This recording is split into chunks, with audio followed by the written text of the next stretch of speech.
Assalamualaikum warahmatullahi wabarakatuh. Nah, kali ini saya akan jelaskan sedikit mengenai tahapan selanjutnya dalam TOGAF ADM, yaitu Sistem Informasi Arsitektur. Nah, jadi di dalam Sistem Informasi Arsitektur ini ada dua langkah. Yang pertama kita menentukan arsitektur data, kemudian arsitektur aplikasi. Nah, di sini silakan kalian baca aja. Nah, jadi di dalam arsitektur data ini, yang pertama langkah-langkahnya adalah mendefinisikan entitas data. Jadi entitas data ini nanti dijabarkan, nanti saya akan jelaskan lagi, langsung ke contohnya nanti. Kemudian yang kedua adalah kita membuat konseptual class diagram. Jadi class diagram ini kita hanya buat konsepnya aja. Nah, selanjutnya di dalam arsitektur aplikasi, tadi kan yang data, nah saat ini sekarang aplikasi. Nah, jadi kalau yang di arsitektur aplikasi ini, nah di sini yang pertama kita membuat daftar kandidat aplikasi. Jadi kita membuat aplikasi-aplikasi apa saja nanti yang ada di dalam TOGAF ADM nanti. Kemudian membuat portfolio aplikasi. Nah, jadi di sini portfolio aplikasi ini dijelaskan dengan 4 ya. Ada 4 jenisnya. Yang pertama nanti ada strategis, kemudian operasional kunci, kemudian berpotensi tinggi, dan jenis pendukung. Nah, baik, langsung saja masuk ke contohnya. Oke, nah minggu lalu kan tugas 8 itu batasnya sampai sini ya, sampai pembuatan use case diagram. Nah, selanjutnya masuk ke langkah yang kelima, arsitektur sistem informasi. Jadi tadi yang pertama di dalam arsitektur sistem informasi ini ada arsitektur data. Inilah mendefinisikan entitas data. Jadi di sini nanti kalian buat seperti ini. Ada entitas bisnis, kemudian entitas data. Nah, entitas bisnis ini adalah proses-proses yang telah kalian buat sebelumnya. Karena di sini contohnya 4, maka ada proses penjualan produk, kemudian proses pembelian produk, proses retur produk, dan proses pembuatan dan pemeliharaan kartu member. Nah, ini masih terhubung dengan tugas-tugas sebelumnya nih ya. Nah, selanjutnya di dalam entitas data. Jadi kita jelaskan dulu satu per satu.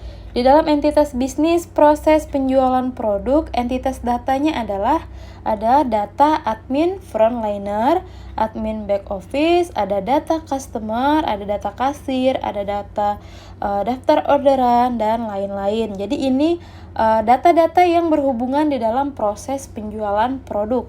Jadi nanti kalian buat kira-kira kalian akan membutuhkan data-data apa saja di dalam entitas bisnisnya, dalam proses bisnisnya. Nah, ini sama aja, nanti disesuaikan. Kemudian satu kuncinya. Jadi di dalam entitas data setiap prosesnya harus ada yang namanya jenis laporan. Jadi setelah kalian buat data, nah jadi kan nanti hasilnya itu berupa apa? Berupa laporan yang nanti akan di print outnya. Nah, jadi setiap entitas data harus ada laporannya. Oke, jadi laporannya menyesuaikan dengan data-data tadi ya. Ini silakan kalian pahami. Nih. Oke, nah jadi satu lagi kuncinya. Di setiap entitas data ini nanti kalian harus tentukan primary key-nya. Jadi ada kuncinya. Itu gunanya untuk membuat konseptual diagramnya. Jadi ini ada kelas diagram berupa konseptual, konsepnya aja. Jadi kita tidak butuh data-datanya tadi.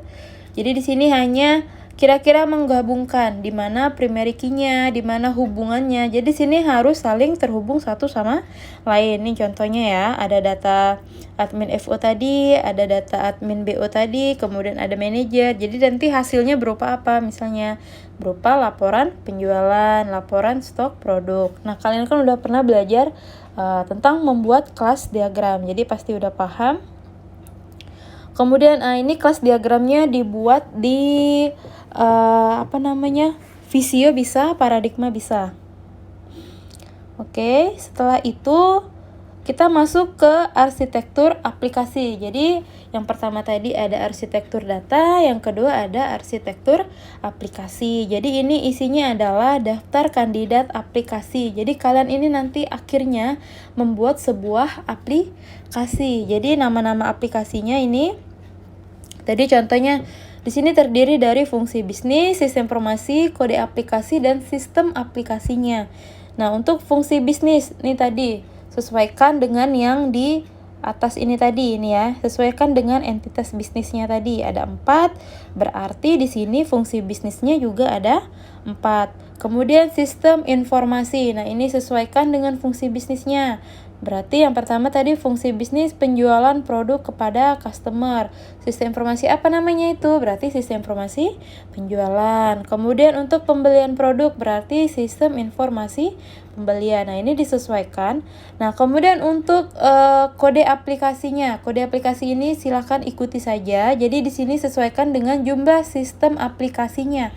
Nah, di sini yang pertama di dalam sistem informasi penjualan ada yang namanya aplikasi data user, kemudian aplikasi data customer. Nah, ini dapatnya dari mana? Nah, ini sesuaikan dengan ini tadi, entitas datanya tadi. Tapi jangan dibuat semuanya, jadi sesuaikan. Kira-kira dia masuk kemana, digabungkannya kemana.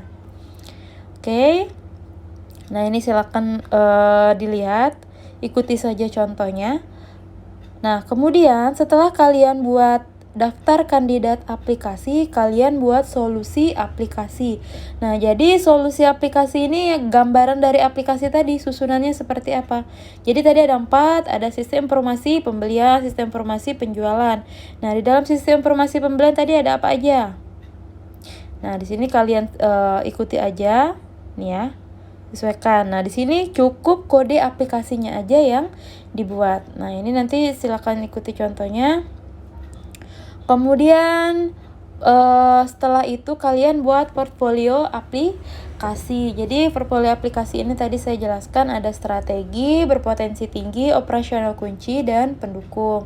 Jadi kira-kira yang pertama adalah strategi. Jadi yang mendukung strategi di dalam objek kalian tadi apa? Kira-kira data aplikasi apa yang kira-kira mendukung untuk strategi. Kemudian berpotensi tinggi ini kalian tentukan semuanya.